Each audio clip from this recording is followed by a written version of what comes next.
साथीहरू, वर्तमान कोरोनाको कहरबीच हामीले दसैँ सम्पन्न गर्यौं। अब छठ पर्व तथा दीपावली पनि यसै गरी मनाउनु पर्ने अवस्था छ। सम्पूर्ण नेपाली जनताहरूको स्वास्थ्यलाई ध्यानमा राख्दै सामाजिक दूरी कायम गर्दै घर घरमा छठ पर्व र दीपावली पर्व मनाऊ। हाम्रो यस गठबन्धनको हार्दिक शुभकामना छ। नेपाली जनताको जनादेश विपरीत पहिलो संविधान सभा सुनियोजित ढङ्गले विघटन गरी दोस्रो संविधान सभाबाट 2072 असोज 3 गते संविधान जारी हुँदै गर्दादेखि हालसम्म उक्त संविधानलाई अधुरो, अपुरो, विभेदकारी संविधान भन्दै आफ्ना हक अधिकार सम्बन्धन गराउन निरन्तर सम्पूर्ण पहिचानवादी शक्तिहरू सङ्घर्षरत रहेको यहाँहरू बीच सर्वविदित छ। राज्य पुनर्संरचना गर्दा पहिचान सहित 10+1 को आधारमा प्रदेश बन्नुपर्छ भन्ने हाम्रो स्पष्ट धारणा रहेको छ। पहिचान र अधिकारका लागि निरन्तर सङ्घर्षरत नेवा, खम्बुवान, लिम्बुवान, तमुवान, थरुहट, मगराज, शेर्पा, महिला, दलित, शिल्पी, मधेसी, मुस्लिम, खस समुदायसँग राज्यले विभिन्न नीति र समयमा गरेका सहमति सम्झौताहरूलाई कार्यान्वयन गर्न विभिन्न माग मुद्दाहरू सहित विशुद्ध संविधानको अन्तर्वस्तुसँग निहित रहेका अधिकारका मुख्य राजनीतिक माग मुद्दाहरूलाई सम्बोधन गर्न नेपाल सरकारलाई पटक पटक ज्ञापन पत्र, ध्यान आकर्षण पत्र, स्मरण पत्र बुझाउँदै आग्रह गर्यौं, तर यो सरकार हाम्रो मागप्रति सकारात्मक रहेन। विश्वभरि महामारीको रूपमा द्रुत गतिमा फैलिरहेको कोरोना भाइरसको संक्रमणले नेपाल पनि प्रभावित भएर सबैलाई भयभीत एवं त्रसित बनाएको अवस्था अझै पनि छ, जुन कारणले हाम्रो घोषित आन्दोलनका कार्यक्रमहरू स्थगन गर्नु पर्यो। यसबीच नेपाल सरकारले यस संक्रमणको नियन्त्रण, स्वास्थ्य चेक जाँच उपकरण तथा उचित व्यवस्थापन गर्न असफल भएको छ। उद्योग धन्दा, कल कारखाना, व्यापार व्यवसाय, शिक्षा, अस्पताल, सवारी यातायात, सेवाग्राही कार्यालय सहित जनजीवन पूर्ण रूपमा प्रभावित भएको छ। श्रमजीवी मजदुर, मुक्त कमैया, कमलरी, विद्यार्थी सहित न्यून आय भएका गरिबीहरूको उचित राहत प्राप्त गर्न सकेको छैन। राहत वितरणको कोषका रकम दुरुपयोग हुनुका साथै कोरोना चेक जाँचका उपकरणहरू खरिद प्रकरणमा भएको अनियमितता, भ्रष्टाचार छताछुल्लो भएको छ। यसर्थ यही अवस्थालाई दृष्टिगत गर्दै शान्तिपूर्ण सङ्घर्षका माध्यमबाट हामी सरकारलाई निम्न मागहरू पूरा गर्न जोरदार माग गर्दछौँ।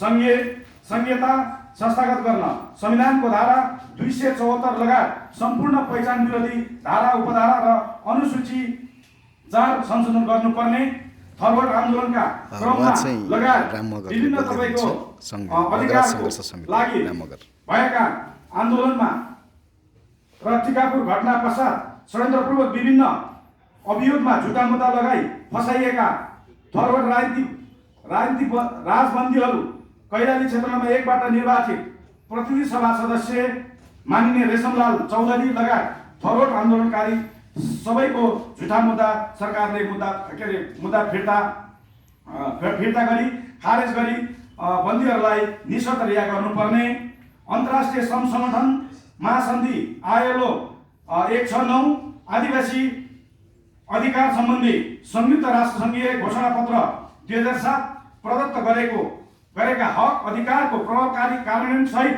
आदिवासी परम्परागत कानुन मूल्य मान्यता दिनुपर्ने,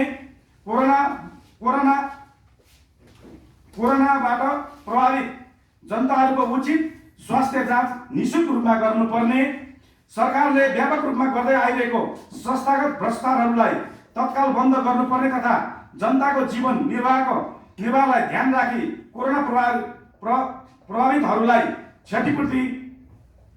क्षतिपूर्ति गरी आर्थिक सहयोग गर्नुपर्ने, पहिचान गरी आर्थिक सहयोग गर्नुपर्ने, यी उपयुक्त मागहरूको तत्काल सम्बोधन गर्न हामी सरकारलाई 1 महिने अल्टिमेटम दिँदैछौँ। यदि हाम्रा यी जायज मागहरूलाई व्यवस्था गरे कोरोनाको कहर बीच पनि जनताको सुनिश्चित अधिकारका लागि हामी मङ्सिर 20 गते काठमाडौँमा एक बृहत पूर्ण सभा गर्दै आन्दोलनको गृह तयारीका साथ कार्यक्रमहरूको तिथिमिति सहित जनतामा जानेछौँ। धन्यवाद। र पहिचानमा आधारित सङ्घीय गठबन्धन आबद्ध दल तथा सङ्गठनहरू नेवा राष्ट्रिय पार्टी, खम्बन राष्ट्रिय मोर्चा, सङ्घीय लोकतान्त्रिक राष्ट्रिय मञ्च, नेपाल लोकतान्त्रिक पार्टी, थारवान राष्ट्रिय मोर्चा, खसान राष्ट्रिय सङ्घर्ष समिति, राष्ट्रिय मध्यस्थराई परिषद, मगराज सङ्घर्ष समिति। धन्यवाद। आजको हाम्रो यो पहिचानमा आधारित सङ्घीय गठबन्धनको यो पत्रकार सम्मेलनमा उहाँ चाहिँ खम्बन राष्ट्रिय मोर्चा केन्द्रीय अध्यक्ष आरके खम्बुजी हुनुहुन्छ। त्यसै गरी मगराजका अध्यक्ष राम मगरज्यू, थारूका अध्यक्ष लक्ष्मण थारूज्यू, जय पहिचान पक्षधर। विशेष गरी यो कोरोनाको अत्यन्तै भीषण प्रकारको महामारीको बिचमा पनि आज हामी यो पत्रकार सम्मेलन गर्न बाध्य छौँ। यो निश्चय नै हाम्रो रहर होइन, यो हाम्रो बाध्यता हो। किनभने अहिले जुन प्रकारको यो एकमना सरकार, निरङ्कुश सरकार, निरीह सरकार, निर्जीव सरकार, निर्मोही सरकार, जुन प्रकारले जनताको जनजीविकाको त कुरै छाडौँ, यो व्यापक महामारीका बिच पनि जनता एकातिर टाट पल्टिँदैछ, रोग र भोक शोकले सन्तप्त छ। उनीहरू आफ्नो सत्ताको लुछाछाडीमा लागेर देशलाई नखाली नपारेर मौज गरिरहेका छन्। विशेष गरी आजको हाम्रो पत्रकार सम्मेलनको पहिलो टार्गेट यही हो। सरकार, तिमीलाई जनताले जनताको सेवा गर्न चुनेर पठाएको हो, सिंहदरबारभित्र रजाइ गर्नको लागि होइन। देशमा भएको स्रोत साधन र छिमेकी राष्ट्रबाट प्राप्त हुने जति पनि सहयोगहरू छ त्यसलाई उचित र समुचित तरिकाले प्रयोग गरेर अहिलेको जटिल अवस्थामा जनतालाई बचाउने काम गर। हाम्रो पहिलो माग यो हो। सँगसँगै यस्तो कोरोना जस्तो अत्यन्तै भयानक महामारीमा देश डुबिरहँदाखेरि अहिलेको सरकारमा रहने मन्त्रीहरू, नेताहरू, कर्मचारीहरू भ्रष्टाचारमा लिप्त भएका छन्। यतिसम्म निर्लज्ज काम गरेका छन्। कोभिडबाट बचाउनको लागि ल्याउनु पर्ने औषधि जस्ता कुरामा पनि व्यापक भ्रष्टाचार भएको छ। जहाँ अग्निहरूको नाम आउँछ, स्वास्थ्य मन्त्रालयका कर्मचारीहरूदेखि लिएर स्वास्थ्य मन्त्रीहरू पनि जोडिएका छन्। योभन्दा लाज मर्दो विषय के हुन्छ? यसमा पनि हाम्रो खबरदारी हो। र सँगसँगै यस्तो जटिल अवस्थामा आउँदो दिनमा जनताले यस्ता निर्लज्ज भ्रष्टाचारीहरूलाई कसरी हेर्ने भन्ने कुरो पनि हामी जनतामा आग्रह गर्न चाहन्छौँ। सँगसँगै जुन हामीले संविधान संशोधनको कुरा उठाएका छौँ, यो निश्चय नै गम्भीर विषय हो। किनभने हामीले मान्यौँ संविधान भनेको एउटा सहमतिको दस्तावेज हो। सबैको कुरो लेखिँदैन, तर जुन संविधान जारी भयो, जारी भइसके पश्चात यसलाई एमेन्डमेन्ट गर्न सकिन्छ, संशोधन गर्न सकिन्छ, यसलाई पुनर्लेखन गर्न सकिन्छ। यो रिजिड भए पनि यो सङ्घीयतामा यो परिवर्तन गर्ने ठाउँ पनि राखेका छौँ। र जुन प्रकारको हिजो संविधान जारी भयो, संविधान जारी भइसके पछाडि विभिन्न छुटेका कुरा चाहिँ सम्बोधन गर्दै जाने भन्ने सहमति थियो, तर सरकार उल्टोतिर फर्किरहेको हामीले पायौँ। त्यसकारण धारा 274 लगायतलाई सच्याउँदै देशका आदिवासी जनजातिहरूको माग पुरा गर्ने कुरा, खसलाई आर्यबाट छुट्याउने कुरा, सँगसँगै हिजो आन्दोलनका बखतमा जुन प्रकारले देशका आदिवासी जनजाति थारू लगायत विभिन्न अहिले पनि राजबन्दीको रूपमा जेलभित्र छन्। माननीय रेशम चौधरी अत्याधिक बहुमतले जितेर पनि जेलभित्र बस्नु परेको छ बिना कसुर कल्पित घटनामा। यसलाई पनि तुरुन्त सरकारले सम्बोधन गरोस्। सरकारले यसलाई तुरुन्तै गम्भीरताका साथ अध्ययनको लागि जुन कमिटी गठन भएको थियो हिजो, ती आयोगहरूको चाहिँ प्रतिवेदन सार्वजनिक गर्दै तुरुन्तै रिहा गरियोस् भन्ने हाम्रो अर्को माग हो। र सँगसँगै हामीले जनजीविकाको कुराहरूलाई पनि अगाडि उठाएका छौँ। यी सम्पूर्ण कुरो चाहिँ तपाईँहरू समक्ष हामी आज किन ल्याउन चाह्यौँ भने अब सधैँ यसरी बसेर हुँदैन।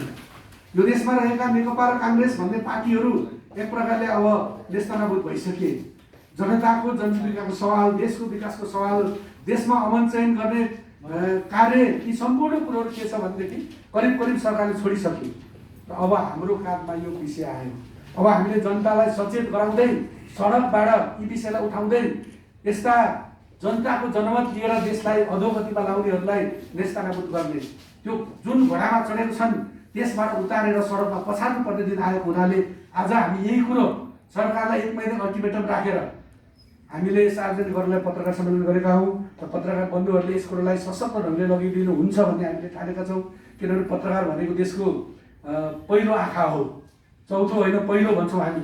किनभने अहिले यो सञ्चारको दुनियाँ हो र पत्रकार मित्रहरूले एउटा मात्रै खबर बाहिर ल्याइदिनु बित्तिकै डढेलो सरी यो अगाडि बढ्न सक्छ। त्यसकारण तपाईँहरूले पनि जिम्मेवारीका साथ यो विषयलाई अगाडि बढाइदिनु हुन म अनुरोध गर्दछु। र आउँदो दिनमा जुन हामी मङ्सिर 20 गते एउटा कार्यक्रमसहित अगाडि जाँदैछौँ, त्यतिखेर पनि यहाँले हामीलाई पूर्ण रूपमा सहयोग गर्नुहुनेछ। तपाईँहरू हामीसँगै हुनुहुन्छ। धेरै जसो मिडियाले त हामीलाई इग्नोर गर्छन्, यो पहिचानवादीहरूलाई उहाँहरूले मान्नुहुन्न। अब कहाँबाट निर्देशित हुनुहुन्छ उहाँहरूको कुरो रह्यो, तर यहाँहरू जुन प्रकारले हामीसँग हुनुहुन्छ, साथ दिनुभएको छ, यसरी हाम्रो साथ रहोस् भन्ने यहाँलाई अनुरोध गर्न चाहन्छु। र अन्त्यमा पुनः यो सरकारलाई म के चेतवनी दिन चाहन्छु भने अब पहिचानमा आधारित लिम्बुवान, खम्बुवान, तामसालिङ, थरुवर, नेवा, खसान, बगरा, तमुवान, मधेस, थारू, खस जुन प्रकारले हामी अगाडि आएका छौँ, आउँदो दिनको वैकल्पिक शक्ति यो हो। र हामी चाँडै नै एक ठाउँमा गोलबन्द हुँदैछौँ, युनिफाई हुँदैछौँ। र यो देशको चाहिँ के छ भने एउटा निर्णायक र यो देशको चाहिँ वास्तवमै भाग्य विधाताको रूपमा चाहिँ उडाउने शक्ति हो। यो कुरो पनि चेत्र होस् यो सरकारलाई। र हामी त्यसरी आउनु पनि तपाईँहरूकै चाहिँ अहिलेको अकर्मण्यताले हो भन्ने कुरो भन्दै यहाँसँग बिदा हुन्छु। धन्यवाद। जय खम्बान, जय हो। हामी बडो संवेदनाका साथ हामी धेरै संवेदनशील छौँ। थारूबाट युवा नेता लक्ष्मण थारू हामी चुपचाप बसौँ, हामी आँखा चिमेर बसौँ, हामी नबोलौँ। खड्ग प्रसाद ओलीको सत्ताले, उनको क्याबिनेटले जनता मरेको देख्दैन, जनताको बेहाल देख्दैन, व्यवसायी मरेको देख्दैन, रातारात भ्रष्टाचार भन्दा अरू कुरा देख्दैन, कमिसन भन्दा अरू देख्दैन। त्यसकारण हामीले भन्दैछौँ, हामी धेरै पहिलादेखि भन्दैछौँ, नयाँ संविधान भनेको नयाँ संविधान यो सबैको पक्षमा बनेन। यो संविधान सबैको भावना समेटेन र सबै समुदायलाई चित्त बुझाउन सक्यो। त्यसकारण हामी भन्दैछौँ, धेरै पहिलादेखि भन्दैछौँ, नयाँ कुरा होइन, एउटा विद्रोह बाँकी छ, आन्दोलन बाँकी छ। अबको विद्रोह पहिचान पक्ष, आम नेपाली, भ्रष्टाचार विरोधी आम नेपाली युवाहरू युवतीहरू सहितको एउटा सशक्त विद्रोह, सशक्त आन्दोलन आजैको पत्रकार सम्मेलनमा हामी घोषणा गरेका छौँ। र 1 महिनाको अल्टिमेटम मङ्सिर 20 गतेसम्म हामी भोलि प्रधानमन्त्रीलाई ज्ञापन पत्र बुझाउँदैछौँ। यो आन्दोलन, यो विद्रोह बन्दुक बोकेर होइन, बम बोकेर होइन, सडक रोड चक्का जाम गरेर होइन, बजार बन्द गरेर होइन। हामी चाहन्छौँ यो देशमा एउटा वैचारिक, एउटा आजको युवाहरू टेक्नोलोजीको दुनियाँमा साँच्चै शिक्षित युवाहरूले यो देशको शासन सत्तामा बस्ने शासकहरूको घिनलाग्दो कामदेखि चुपचाप बस्ने छैनन् भन्ने कुराहरू राख्दै हाम्रो यो आन्दोलनको कार्यक्रम निश्चित रूपमा मङ्सिर 20 गतेदेखि हामी निर्णायक रूपमा अगाडि जानेछौँ। त्योभन्दा अगाडि हामी देशैभरि प्रचारात्मक कार्यक्रम भोलिदेखि सुरु गर्दैछौँ। र आजको यो पत्रकार सम्मेलनमा जति साथीहरू आइदिनु भयो सबैलाई धन्यवाद दिँदै आउँदै गरेको उहाँ चाहिँ नेपाल राष्ट्रिय पार्टीका अध्यक्ष डाक्टर विजय सैजू हुनुहुन्छ। बोल्दै गरेको चाहिँ उहाँ डाक्टर विजय सैजू। हार्दिक कि हामी यो कोरोनाको कहर बिच पनि यस्तो खालको कार्यक्रमहरू किन गर्नु पर्यो भन्ने सन्दर्भमा हामी 8-9 महिना अगाडि टिचिमिची सहित आन्दोलनको घोषणा गरेका थियौँ। कोरोनाको भाइरस सङ्क्रमित अवस्था रहेको यो नेपालमा अबको आन्दोलन हामी केही समय स्थगन गर्नु पर्ला भन्दा अहिलेको स्थितिमा आइपुगेको यहाँसम्म सबैलाई जानकारी छ। अब हामी कहिलेसम्म कतिसम्म धैर्यता गरेर बस्ने भन्ने सन्दर्भमा हामीले धेरै व्यापक छलफल गरिसके पश्चात हामी आज पत्रकार सम्मेलन मार्फत केही कुरा राख्न आएका हौँ। यहाँले क्षमा गर्नु होला, यस्तो विषम परिस्थितिमा पनि हामी यस्तो कार्यक्रमहरू किन गर्नु पर्यो भन्ने सन्दर्भमा हेर्नुहोस्, नेपालको संविधान अहिले संविधानविद हाम्रो सामु हुनुहुन्छ। नेपालको संविधान यो सरकारले जति पनि अन्तर्राष्ट्रिय यो कन्भेन्सनहरू पारित गरेको थियो, हस्ताक्षर गरेको थियो। नेपालमा अहिले 29वटा इन्टरनेसनल ह्युमन राइट्स कन्भेन्सन लगायत हस्ताक्षर गरिसकेको अवस्था छ। यो सम्पूर्ण दस्तावेजहरू र अन्तिममा 169 ILO को समेतलाई मध्यनजर गरेर यो संविधान ल्याउनु पर्थ्यो र नेपालमा संहिता संस्थापन गर्नु पर्थ्यो। तर यो नभइकन नेपालमा अहिले संविधान संस्थागत गर्ने सन्दर्भमा स्थानीय तहको अधिकारलाई केन्द्रीकृत गर्दै यो सरकारले केन्द्रीकृत शासन लाग्न खोज्दैछ। फेडरल स्टेट भनेको यस्तो सरकार हो जसले गाउँ तहका गाविस वडा लेभलसम्मलाई अधिकार दिनु पर्थ्यो र बटम टु टप एप्रोचमा यो जानुपर्ने अवस्था हो। तर यो सरकारले फेडरल गभर्मेन्टको नाममा केन्द्रीकृत शासन लाग्दै नेपाली जनतालाई अहिले शोषण गर्दैछ। भर्खरै आयो हाम्रो सरकारले कि यो सरकारले अहिले रको एजेन्टहरूलाई भेट्दैछ। यसको अर्थ के हो? नेपालमा संहिता अहिले पनि संस्थागत हुन सकिरहेको छैन, अवस्था छैन र हामीले टप टु बटम एप्रोच होइन, बटम टु टप एप्रोचमा जानुपर्ने यो संविधान पनि धारा 274 लगायत हामीले उल्लेख गरेका छौँ। अनुसूचित 4 यो परिमार्जन हुनुपर्छ भनेर यो सरकारले यस्ता कुराहरूलाई लट्याउँदै आएको छ र हामीले केन्द्रीकृत शासन सत्तामा हामी रहन सक्दैनौँ भन्ने उद्घोष गर्दै अहिलेको जुन वर्तमान भ्रष्टाचार लिप्त सरकारको केन्द्रीकृत शासन प्रणालीद्वारा भ्रष्टाचार समेत यो सरकारले संस्थागत गर्दैछ। अरबौं खरबौं रुपियाँ ADB, international monetary fund, world bank लगायत यहाँ जति पनि जातीय संस्थाहरू छन्, ठुल्ठुला जातीय संस्थाहरूसँग खरबौं अरबौं पैसा लिँदै अनुदान मात्रै लिए त ठिक छ, नेपाली जनताको काँधमा यो ऋण त बोक्नु पर्दैन। तर ऋण पनि भर्खरै यो नयाँ अर्थमन्त्री विष्णु पौडेलले फेरि लिइहाल्यो। ऋण किन दिने बाबा? जब भ्रष्टाचार बढ्दै गएको अवस्थामा नेपालमा व्यापक भ्रष्टाचार भइरहेको अवस्थामा पनि ऋण लिएर अनि जनतालाई ऋण बोकाउने काम तुरुन्त बन्द गर्नुपर्छ। हेर्नुहोस्, जति पनि नेपालमा योजना परियोजना आउँछ त्यो चाहे करोडको होस्, चाहे खरबको होस्, अरबको होस्, सम्पूर्ण परियोजनामा एउटा क्लज राखेको हुन्छ। त्यो क्लज के हो भन्दाखेरि जुनसुकै विकास कार्यक्रम लाँदाखेरि त्यहाँ स्थानीय जनताहरूसँग सहकारी गरेर स्थानीय जनताहरूसँग सोडेर स्वीकृति लिएर त्यो विकास निर्माण कार्य गर्नुपर्ने भनिएको छ प्रत्येक योजनामा। तपाईँ हेर्नुहुन्छ, तर यो सरकारले यो क्लजलाई वास्ता नगरिकन डोजर आतङ्क मचाउने ठाउँमा यसपालिको सबैभन्दा बढी यो झडी यो उसमा कार्यक्रम 2077 कार्तिक 16 गते 2077 कार्तिक 16 गते रिपोर्टर्स क्लबमा आजको कुरा.com बाट म राजे राई देमिन शहादत प्राप्त भएको छ र यस्ता कुराहरू यो सरकारले रोक्नुपर्छ भन्ने कुराहरू राख्दै हामी यो पत्रकार यो प्रेस पत्रिकामा उल्लेख गर्यौँ। हामी मङ्सिर 20 गते अगाडि 1 महिना हामी अल्टिमेटम दिएको छ यो सरकारलाई। यदि यी कुराहरू पूरा गरेन भनेदेखि हामी शान्ति बाटिकामा बृहत एउटा सभा मार्फत आन्दोलनको गतिविधि घोषणा गर्दै अब मेचीदेखि महाकालीसम्मको हाम्रो कार्यक्रमहरू तयार हुनेछ। यसमा पहिचान पक्षधर सम्पूर्ण राजनीतिक पार्टीका शक्तिहरू र